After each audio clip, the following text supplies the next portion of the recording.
Morning, সকাল সকাল উঠে পড়েছি। উঠে একটুখানি কফি করলাম আজকে বহুত দিন পর। তো যাই হোক, এসব বাদ দাও, নিট ইউজি তো আর এসেই গেল। এটা নিয়েও আমার মনে হয় না খুব একটা টেনশন করার কোনো প্রয়োজন আছে।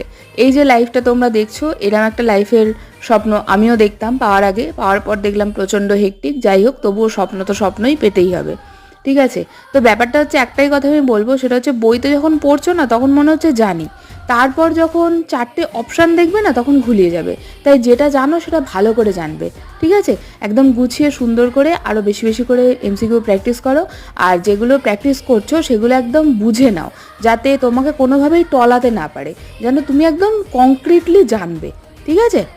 তাহলেই হবে। আর ওই মুহূর্তের পারফরমেন্সটা খুব ইম্পর্টেন্ট। অনেকেরই হয় শরীর খারাপ হয়ে যায়, আমারও শরীর খারাপ হয়ে গেছিলো, আমিও শরীর খারাপ নিয়েই পরীক্ষা দিয়েছিলাম।